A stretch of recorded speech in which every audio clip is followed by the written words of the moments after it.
ఈ బాధ్యత దేవుడు మనకు ప్రేమతో అనుగ్రహించాడు.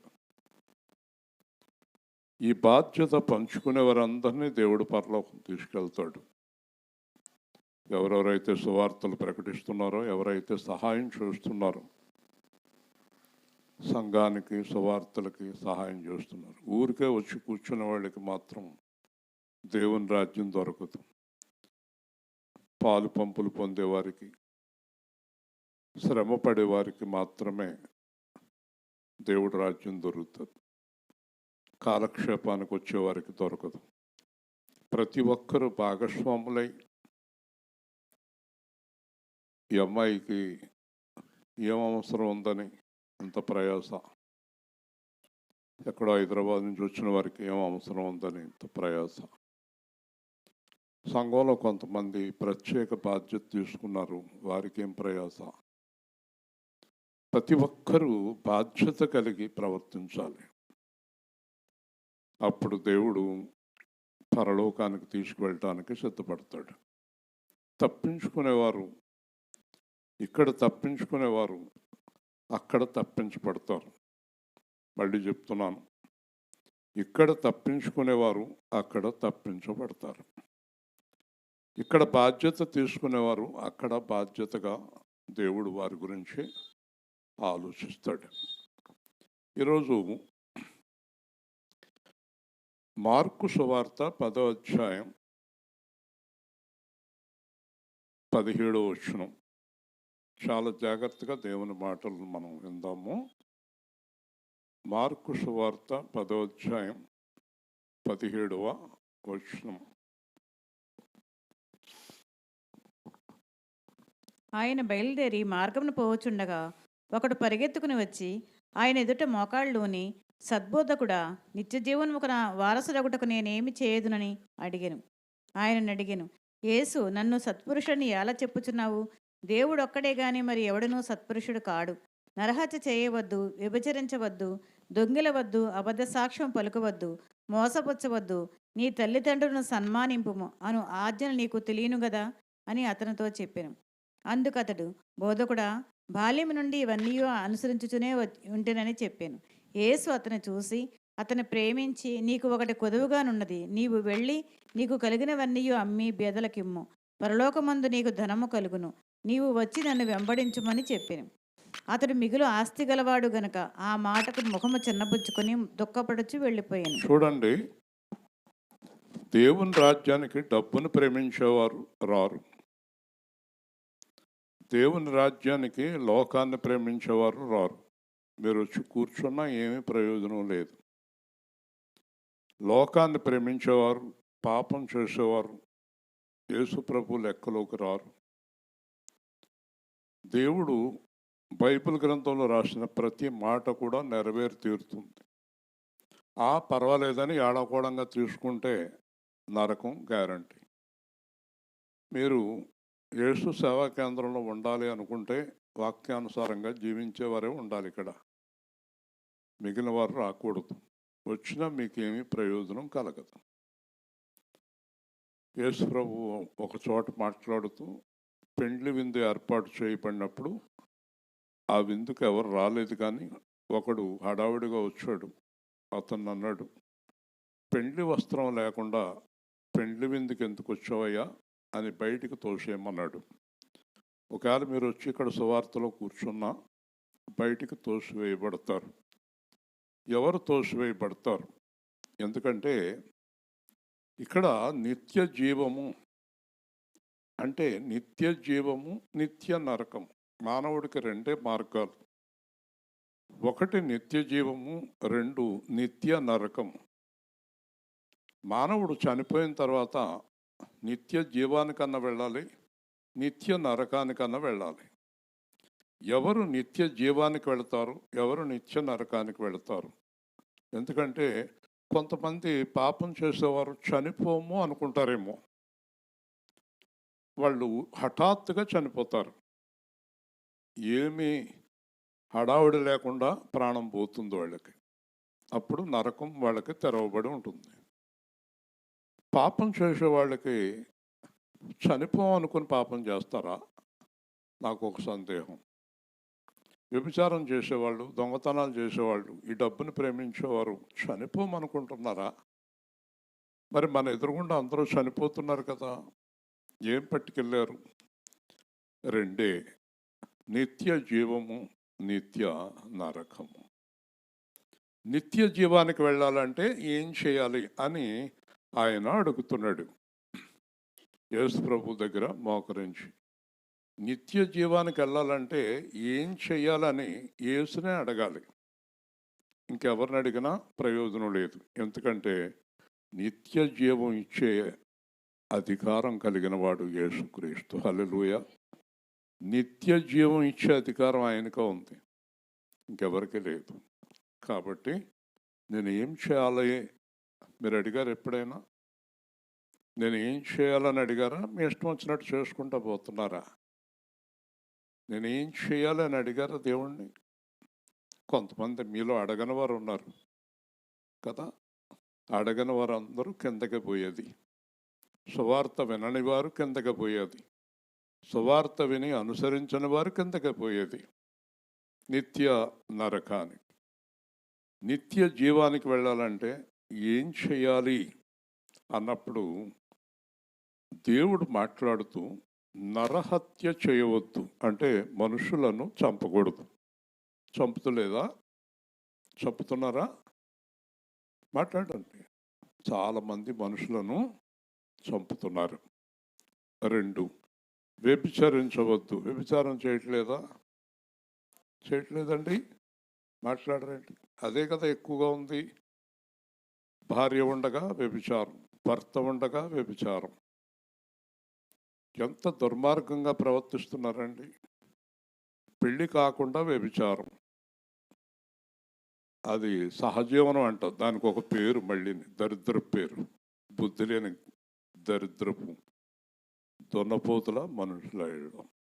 సహజీవనం అంట పెళ్ళి కాకుండా. వ్యభిచారం దేవుడికి చాలా అసహ్యమైన కార్యం. వ్యభిచారము చేయవద్దు. దొంగతనం చేయొద్దు. దొంగతనం దేవుడికి ఇవ్వాల్సింది ఇవ్వనోళ్ళు కూడా దొంగల కింద లెక్క బైబిల్లో. ఆయన అన్నాడు మలాకీలో, నాకు ఇవ్వవలసింది ఇవ్వని వారు కూడా దొంగలే అన్నాడు. దొంగతనం అంటే చాలా రకాలుగా ఉంటుంది కదా. ఒక వస్తువు తెచ్చి మళ్ళీ ఇవ్వకుండా పెట్టుకోవటం కూడా దొంగతనమే.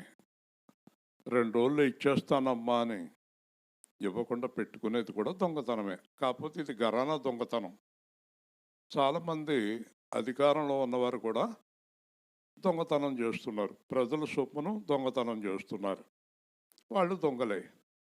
వీళ్ళెవరు కూడా పరలోకానికి వెళ్ళరు, నరకానికే. లంచాలు తీసుకునేవాళ్ళు, ఉద్యోగస్తులు కానీ, ఈ ఈ యొక్క మనుషులను పీడించి వడ్డీలు తీసుకునేవారు కానీ, విపరీతంగా బాధించేవారు కానీ అందరూ దొంగల లెక్కలోకే వస్తారు. వీళ్ళందరూ మనుషులను హింసించే వారి కింద లెక్కలోకి వస్తారు. కాబట్టి దొంగతనము చేయొద్దు. అబద్ధ సాక్ష్యం పలకవద్దు. అబద్ధ సాక్ష్యం అంటే ఏంటి? అబద్ధ సాక్ష్యం గురించి మీకు తెలుసు కదా. ఒకళ్ళు తప్పు చేస్తారు, పక్కన ఇంకొకళ్ళని పెట్టుకుంటారు. అబ్బాయి ఈయనేమి ఎరగడంటే అంటారు, అబ్బాయి ఈవిడికేమీ తెలియదండి అంటారు. అబద్ధ సాక్ష్యాలు. చాలా చోట్ల ఒకళ్ళనొకళ్ళు సపోర్ట్ చేసుకుంటారు అబద్ధంలో. ఒకసారి నా దగ్గరికి ఒక ఆవిడ వచ్చింది. వచ్చి ప్రార్థన చేయండి, కోర్టుకి వెళ్తున్నాను అంది. ఎందుకు వెళ్తున్నావు అన్నాను. మా పక్కింటి ఆవిడ రమ్మందండి అంది. ఏం చెప్పటానికి? ఆవిడికి ఎవరితోటి సంబంధం లేదని చెప్పటానికి వెళ్తున్నాను అంది. మరి ఆవిడికి ఎవరితోటి సంబంధం లేదా అని అడిగాను. అబ్బాయి ఎందుకు లేదండి, ఉందండి అంది. మరి నువ్వేం చెప్తావు అన్నాను. అబద్ధ సాక్ష్యం అంది. నువ్వు కోర్టుకి వెళ్తావా, ఇంటికి వెళ్తావా? కోర్టుకి వెళ్తే నరకానికి, ఇంటికి వెళ్తే పరలోకానికి అన్నాను. అయ్యి బాబాయ్, అయితే కోర్టుకి వెళ్ళండి అంది. వింటున్నారా? అబద్ధ సాక్ష్యము. ఎందుకంటే ఈవిడికి ఆ భర్త డబ్బుల వాటా రావాలట. ఈవిడ వ్యభిచారం చేస్తుందని ఆయన కేసు పెట్టాడంట. ఈవిడ సాక్ష్యం చెప్తే అప్పుడు ఆ డబ్బులు వస్తాయంట. వ్యభిచారం చేసేదానికి భర్త డబ్బులు ఎందుకు? ఇది వ్యభిచారం చేస్తూ భర్త దగ్గర నుంచి డబ్బులు ఎందుకు అంటున్నాను. కాబట్టి అబద్ధ సాక్ష్యము, మోసపుచ్చవద్దు. మీరు చెప్పండి, ఎవరిని ఎవరు మోసం చేస్తున్నారు ఈ లోకంలో? మీకు తెలీదా? ఎవరిని ఎవరు మోసం చేస్తున్నారు? ముఖ్యంగా మోసం చేసేవారు ఎవరంటే నమ్మిన వారిని మోసం చేస్తారు. దేవుని స్తోత్రం. ఏం చేస్తారు? నమ్మితేనే మోసం చేయగలుగుతారు, నమ్మకపోతే మోసం చేయగలుగుతారా? కానీ ఈ రోజుల్లో పొద్దున్న ఒక ఒక ఆవిడ, పెద్ద పేరు ఆవిడకి టీవీలో, ఆవిడ అందంట, ఈ ఈ స్థలాలన్నీ కొనేయండి, అద్భుతమైన స్థలాలు అంటే వీళ్ళందరూ కొనేస్తారు. ఆడేమో దుకాణం ఎత్తేసాడు. ఈ అడ్వర్టైజ్మెంట్ చేసిన ఆవిడని అడుగుతున్నారు అందరూ, నువ్వు కొనమన్నావని మేము కొన్నాము, మాకు మోసం జరిగిపోయింది అని ఆవిడని అందరూ అడుగుతున్నారు. చూసారా? మోసపుచ్చవద్దు.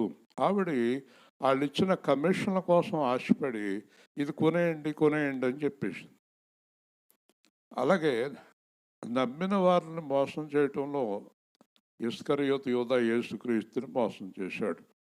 భార్యను మోసం చేస్తున్నారు, భర్తను మోసం చేస్తున్నారు, డబ్బులు ఇచ్చిన వాళ్ళని మోసం చేస్తున్నారు, పిల్లల్ని మోసం చేస్తున్నారు. మోసం చేసి మేమేం మోసం చేశామని దెబ్బలాడుతున్నారు, ఎదురు దెబ్బలాడుతున్నారు. ఇదెంత మోసమో చూడండి. మోసం చేసి మళ్ళీ మేమేం మోసం చేశాము అని అంటున్నారు. ఇది ఇంకా లోపలికి పోవటానికి, పాతాళానికి పోవటానికి మార్గం అన్నమాట ఇది. ఇవన్నీ ఎవరు చెప్తున్నారో విన్నారా మీరు? ఈ మాటలన్నీ ఎవరు చెప్తున్నారు? ఇశ్రాయేలు గారా, యేసు ప్రభు? గట్టిగా చెప్పండి, గట్టిగా చెప్పండి. యేసు ప్రభు చెప్తున్నాడు. ఎవరు చెప్తున్నారు? నేను కాదు చెప్తుంటా. అర్థమైందా? యేసు ప్రభు అంటున్నాడు, నీ తల్లిదండ్రులను సన్మానింపు. ఎవరిని? అమ్మనే నాన్ననే సన్మానించు. అమ్మని నాన్నని సన్మానించడం అంటే అర్థం తెలుసా మీకు? సంవత్సరానికి ఒకసారి సాలువో కప్పి రావటం కాదు. రోజు భోజనం పెట్టడం, ప్రేమగా చూడటం, ఒకవేళ వాళ్ళ మంచం మీద పడి ఉంటే సేవ చేయటం అమ్మక నాన్నకు. ఎందుచేత?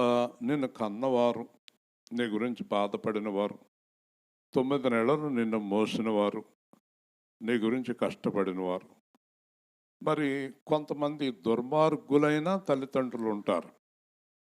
మరి వారిని ఏం చేయాలి? వారిని సన్మానించకపోయినా వాళ్ళు ఒకవేళ ఆపత్కాలంలో ఉంటే వారికి తప్పకుండా సహాయం చేయాలి. దేవుని స్తోత్రం. ఎందుకంటే నువ్వు దుర్మార్గుడవైనా, నువ్వు దుర్మార్గురాలువైనా నా తల్లివి, నా తండ్రివి. ఒక ఆయన నాకు ఫోన్ చేశాడు. అతను బెంగళూరులో జాబ్ చేస్తున్నాడు. అతను నాకు ఫోన్ చేసి, మా అమ్మకి ప్రతి నెల 10,000 పంపుతున్నానండి అన్నాడు. నాకెందుకు చెప్తున్నావు అన్నాను.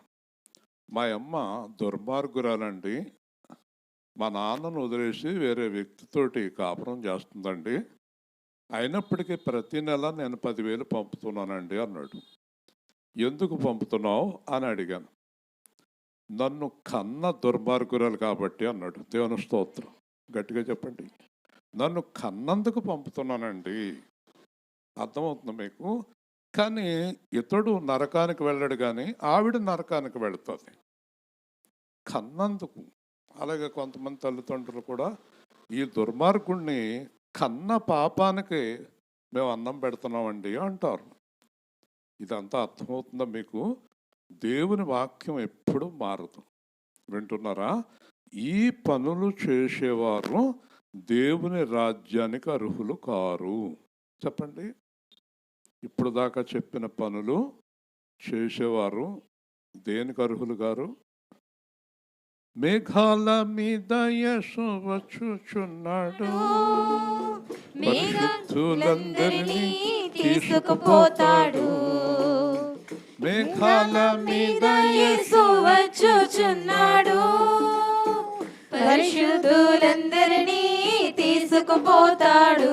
లోకమంతా శ్రమకాలం విడువబడుట బహుఘోరం, యేసు రాజుగా వచ్చుచున్నాడు. భూలోకమంతా తెలుసుకుంటారు. 7 ఏండ్లు పరిశుద్ధులకు విందవబోతోంది. 7 ఏండ్లు లోకం మీదకి శ్రమ రాబోతోంది. ఈ సువార్త మోయబడును, వాక్యమే కరువగును, యేసు రాజుగా వచ్చుచున్నాడు. భూలోకమంతా తెలుసుకుంటారు. 1000 ఏండ్లు ఇలపై యేసు రాజ్యమేలును, ఈ లోక రాజ్యాలన్నీ ఆయన వేయగును. నీతి శాంతి వర్ధిల్లును, న్యాయమే కనబడును, యేసు రాజుగా వచ్చుచున్నాడు. భూలోకమంతా తెలుసుకుంటారు. క్రైస్తవుడా మరువవద్దు ఆయన రాకడా, కనిపెట్టి ప్రార్థన చేసి సిద్ధముగా నుండు. పాటున మారాలి, యేసయ్య చెంతకు చేరాలి. చాలా మంది యేసు ప్రభు నమ్ముకుంటే నరకం లేదా? లేదు.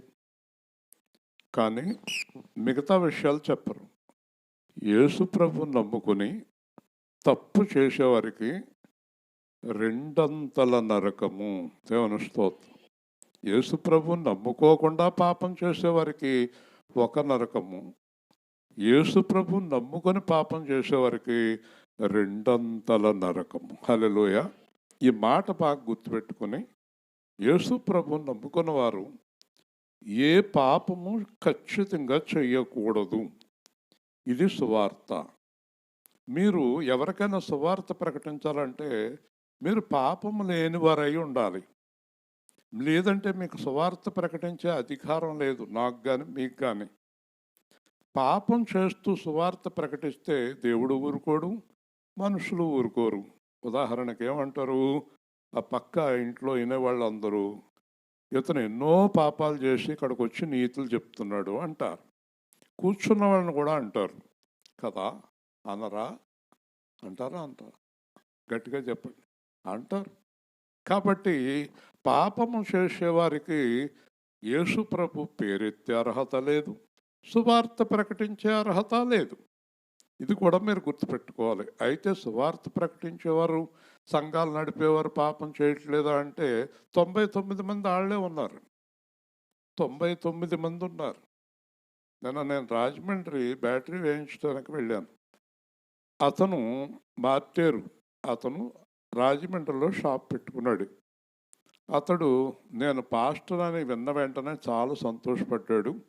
మేము కూడా రాజమండ్రిలో ఒక చర్చికి వెళుతున్నామండి అన్నాడు.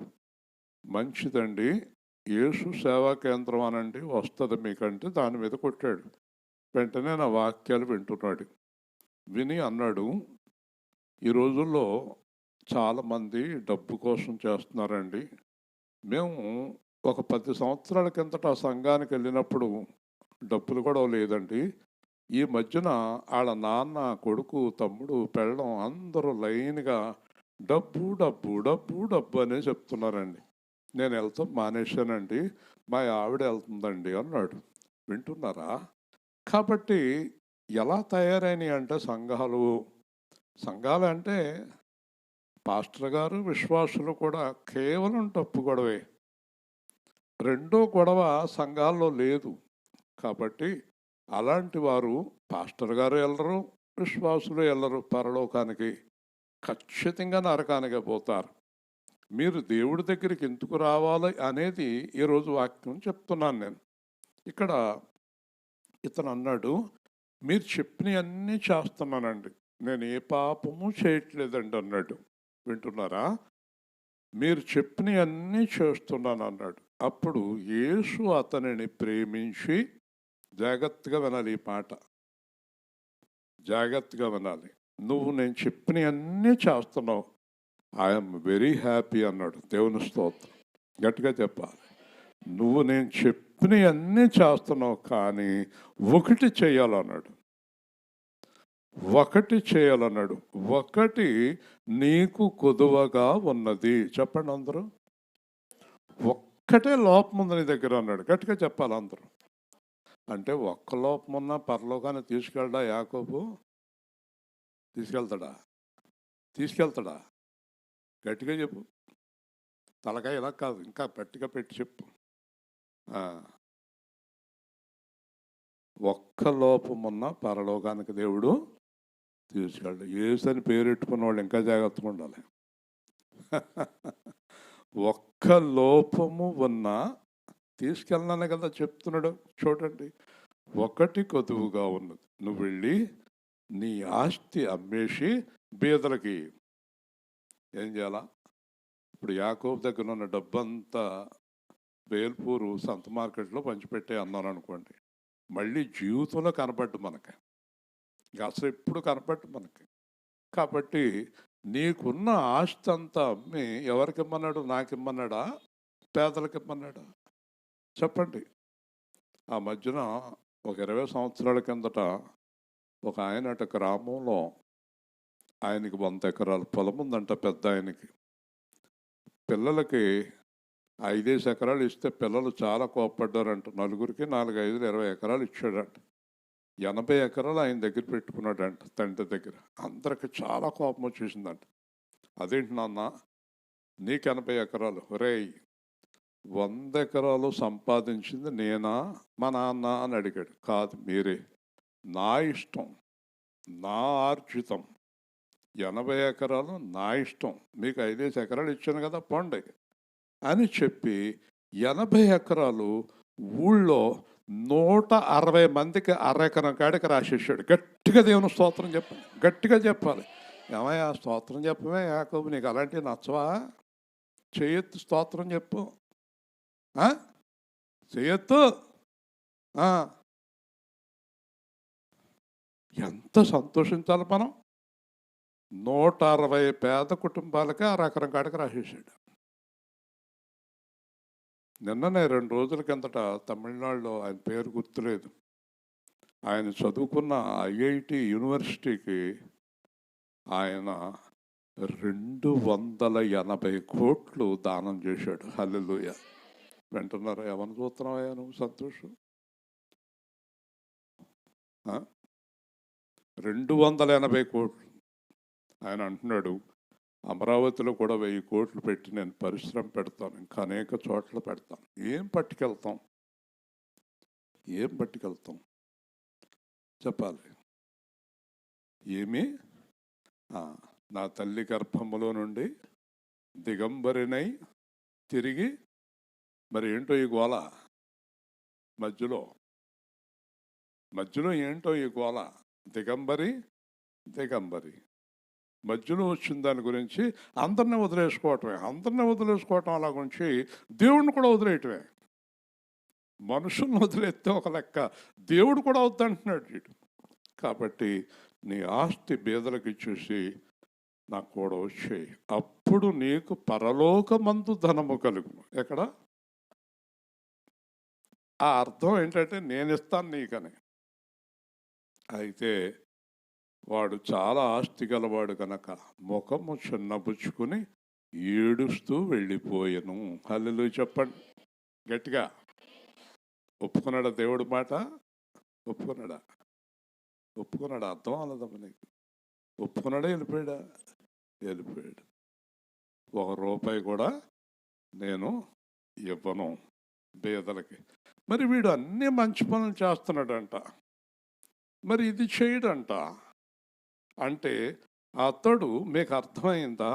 అతడు దేవుడి కంటే దేన్ని ఎక్కువ ప్రేమిస్తున్నాడు? ఆస్తిని. చెప్పాలి, ఆస్తిని. కనుక అతనికి దేవుని రాజ్యము దొరకదు. హల్లెలూయా. ఇప్పుడు చూసారా, మరి దేవుడి కంటే నువ్వు దేన్ని ఎక్కువ ప్రేమించినా దేవుని రాజ్యము నీకు దొరకదు. హల్లెలూయా. ఈ మాటలు ఎవరు చెప్తున్నారు? పాస్టర్ గారా, యేసు ప్రభువా? యేసుక్రీస్తు చెప్తున్నాడు. కాబట్టి ఆ మాటలు మనం పాటించి తీరాలి. అంటే యేసు ప్రభు విడిచిపెట్టమంటే దేన్నైనా విడిచిపెట్టాలి. ఈరోజు ఒక చక్కని దైవజనుడు వాక్యం చెప్తూ ఒక్కటే మాట ఆయన చెప్తున్నాడు. ఆ మాట మీకు అందరికీ నేను రోజు చెప్తున్నాను. యేసుకు ఇష్టం లేనిది ఏది మనము చెయ్యకూడదు. చెప్పండి గట్టిగా. నోట్లో కొనుక్కుంటే కుదరదు. యేసుకు ఇష్టం లేనిది, ఎందుచేత? మనల్ని ఎవరు కొనుక్కున్నారు? యేసు రక్తముతోటి కొనుక్కున్నాడు కదా. కాబట్టి యేసుకి ఇష్టం లేని పని చేయటం నువ్వు మానేస్తే యేసు నీకు కావలసినవన్నీ నీ మరణం వరకు అన్నీ ఆయనే అనుగ్రహిస్తాడు. హల్లెలూయా, హల్లెలూయా. ఏ లోటు నీకు రానియడు. విశ్వాసనావసాగుచు పయనించే సమయాన నా ప్రభు విశ్వాసనావసాగుచు పయనించే సమయాన నా ప్రభు సాతాను సుడిగాలి రేపగా నా ఎదుటే నిలిచావా నా ప్రభు నేను వెళ్ళే మార్గము నా యేసుకే తెలియును. శోధింపబడిన పబడిన మీదట నేను సువర్ణమై మారెదను. నేను వెళ్ళే మార్గము నా యేసుకే తెలియును. జలములలో లోబడినే వెళ్ళినా అవి నా మీద పారవు. అగ్నిలో నేను నడచినా జ్వాలలు నన్ను కాల్చజాలవు. నేను వెళ్ళే మార్గము నా యేసుకే పాటకు అర్థం తెలుసా? తెలియును. నువ్వు గనక అన్నీ విడిచిపెట్టి యేసు కూడా వెళితే నిన్ను యేసు ఎప్పుడూ విడిచిపెట్టడు. హల్లెలూయా. నువ్వు మనుషులను నమ్ముకుంటున్నావు. నువ్వు నమ్ముకున్న మనిషి విడిచిపోవచ్చు, చచ్చిపోవచ్చు, కానీ దేవుడు ఎప్పుడు ఉంటాడు. నువ్వు దేవుడి మీద ఆధారపడాలి. ఈ డబ్బు ఉండొచ్చు, పోవచ్చు, ఈ శరీరం ఉండొచ్చు, పోవచ్చు, కానీ దేవుడు ఎప్పుడు ఉంటాడు. కనుక దేవుడి మీద ఆధారపడాలి. ఎవరి మీద? గట్టిగా, దేవుడి మీద ఆధారపడాలి. అందుకే ఇతడు దేవుడి మాట వినలేదు. అప్పుడు యేసు చుట్టూ చూసి, ఆస్తి గలవారు దేవుని రాజ్యంలో ప్రవేశించుట దుర్లభమనను. అందుకు మరి యేసు తిరిగి, ఆస్తి యందు నమ్మిక ఉంచువారు దేవుని రాజ్యంలోకి రారన్నాడు.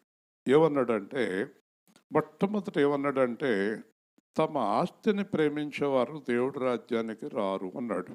రెండో మాట క్లారిటీగా చెప్పాడు. మొదటి మాట చెప్పి వీళ్ళకి అర్థం కాలేదు. రెండో మాట ఏం చెప్పాడంటే, అంటే డబ్బున్న వాళ్ళు ఎవరు యేసు ప్రభు దగ్గరికి రారా ప్రభువా అని అడిగారు. ఎందుకంటే ఈ ప్రపంచంలో ధనవంతులు మొదటి నుంచి 7 వరకు అందరూ యేసు ప్రభువుని నమ్ముకున్నవారే. హల్లెలూయా. ఈ ప్రపంచంలో గొప్ప ధనవంతులు కూడా ఉన్నారు. అబ్రహాం చాలా ధనవంతుడు, సొలొమోన్ చాలా ధనవంతుడు, దావీదు ధనవంతుడు. మరి ధనవంతులు రారా అంటే కాదట, దేవుడి కంటే ధనాన్ని ప్రేమించేవారు రారు అన్నాడు. హల్లెలూయా. అంటే ధనం దేవుడు తర్వాత వాళ్ళకి, మొదట ఎవరో దేవుడు. అంటే ఒకవేళ యేసు ప్రభు దావీదుతో కానీ, అబ్రహాంతో కానీ, ఒక బిల్ గేట్స్తో కానీ, ఒక కూల్గి విలియమ్స్తో కానీ మీ డబ్బంతా దానం చేసేయండి అంటే ఏం చేస్తారు వాళ్ళు? 5 నిమిషాల్లో పంచిపెట్టేస్తారు. హల్లెలూయా. అది అంటే వాళ్ళ దేవుడి మీదే ఆధారపడతారు, వాళ్ళ డబ్బు మీద ఆధారపడరు.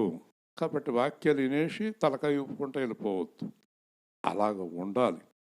కాబట్టి ధనవంతుడు దేవుని రాజ్యములో ప్రవేశించుట కంటే ఒంటి సూది బెజ్జములో దూరుట. ఒంటి ఎంత ఉంటుంది, సూది ఎంత ఉంటుంది, ఆ సూది బెజ్జు ఎంత ఉంటుంది, ఆ బెజ్జులో అసలు ఒంటి ఎలా దూరుతుంది అంటే, తన డబ్బుని నమ్ముకునేవాడు, వాడు పాస్టర్ అవనే, విశ్వాసం అవనే, ఎవరైనా అవనే, డబ్బుని నమ్ముకునేవాడు నా రాజ్యానికి రాడు అన్నాడు. హల్లెలూయా. నువ్వేమో నమ్ముకున్నావు? డబ్బునా? డబ్బునా? డబ్బుని కాదు. చూసారా మరి, చూసారా, నేను కుమారికి ఈ అమ్మాయికి మాటిచ్చాను, కుమారికి మాటిచ్చాను నేను పరలోకం తీసుకెళ్తానని. తర్వాత ఈ అమ్మాయికి మాటిచ్చాను. మాటిచ్చింది ఎవరు? యేసు. ఎందుకంటే వీళ్ళలో అన్నిటికంటే ఎక్కువగా ఎవరిని ప్రేమిస్తారు? దేవుడిని ప్రేమిస్తారు. హల్లెలూయా. చాలా ఆరోగ్యం ఉండి డబ్బులు ఉండి వాళ్ళు సువార్తలు ఏర్పాటు చేయరు, కానీ ఇలాంటి వాళ్ళే ఎక్కువ ఏర్పాటు చేసేస్తున్నారు. మీకు విషయం తెలుసా? ప్రపంచంలో ఏ సంఘాన్ని అడిగినా పాస్టర్ గారు ఇదే మాట చెప్తాడు. సంఘాల్లో డబ్బు ఉన్నవారి కంటే డబ్బు లేని వాళ్ళే ఎక్కువ కానుకలు దేవుడికి ఇస్తారు. హల్లెలూయా చెప్పండి. ఎందుకంటే డబ్బు ఉన్న వాళ్ళకి ఇంకా డబ్బు చేర్చుకోవాలంటుంది, డబ్బు లేని వాళ్ళకి డబ్బు మీద పెద్ద ప్రేమ ఉండదు. హల్లెలూయా చెప్పండి. కాబట్టి ఈ ఈ దేవుడు ఇలాంటి వారిని పేదలు ధన్యులు అన్నాడు. కాబట్టి వీళ్ళందరూ అన్నారు, ఎలాగైతే రక్షణ ఎవరు పొందుతారు, ఎలాగైతే రక్షణ ఎవరు పొందుతారు అని అడిగాడు. అప్పుడు ఏమంటున్నాడంటే, అందరూ నాతో చెప్పండి, ఇది మనుష్యులకు అసాధ్యము, కానీ దేవునికి సమస్తము సాధ్యము. అంటే ఏం చేస్తాడంటే, దేవుడు ఒకవేళ ఆ యువకుడిని చాలా ఇష్టపడ్డాడు కదా, అతనికి డబ్బు పిచ్చి కదా, దేవుడు అతన్ని పరలోకం తీసుకెళ్ళాలనుకుంటే అతనుకున్న ఆస్తి అంతా తీసేస్తాడు.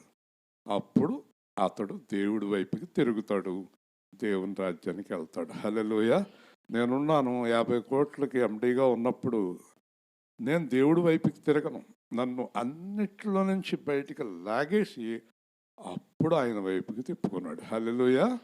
దేవుడు ఎవరినైనా రక్షించాలనుకుంటే, పరలోకం తీసుకెళ్ళాలనుకుంటే విరగ్గొట్టైనా తీసుకెళ్తాడు. హల్లెలూయా.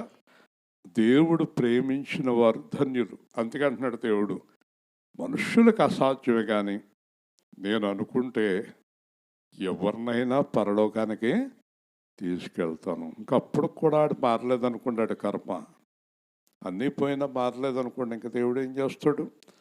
కాబట్టి చివరిగా పేతురు, ఇదిగో మేము సమస్తమును విడిచిపెట్టాం, నీ కూడా వస్తున్నాం, నా నిమిత్తము సువార్త నిమిత్తము. జాగ్రత్తగా వినండి. ఇంటిని, అన్నదమ్ములను, అక్కచెల్లెలను, తల్లిదండ్రులను, పిల్లల భూములను విడిచిన వాడు ఇహమందు హింసలతో పాటు నూరంతలుగా ఇవన్నీ పొందుకొందురు, నిత్య జీవము దొరుకును. ఏంటి యేసు ప్రభు ఇలా చెప్తున్నాడు? నా గురించి పిల్లల్ని, తల్లిదండ్రుల్ని, ప్రాణాన్ని, లోకాన్ని అన్నీ విడిచిపెడితే నిత్య జీవాన్ని పొందుకుంటారు, ఇక్కడ నూరంతలుగా వారికి నేను ఇస్తాను. ఏంటి ఇలా చెప్తున్నాడు? ఏంటి దీనికి అర్థం ఏంటి? ఒక్కటే అర్థం, దేవుడి కంటే ఎక్కువగా మన ఇంటి వారిని కానీ, మనల్ని మనం కానీ, మనకున్న వాటిని కానీ ప్రేమించకూడదు. హల్లెలూయా. ప్రేమించినప్పుడు ఏం జరుగుతుంది? వాళ్ళ కోసం దేవుణ్ణి వదిలేస్తాం, భర్త కోసం దేవుణ్ణి వదిలేస్తాం, ఉద్యోగం కోసం దేవుణ్ణి వదిలేస్తాం, డబ్బు కోసం దేవుణ్ణి వదిలేస్తాం, శరీరం కోసం దేవుణ్ణి వదిలేస్తాం.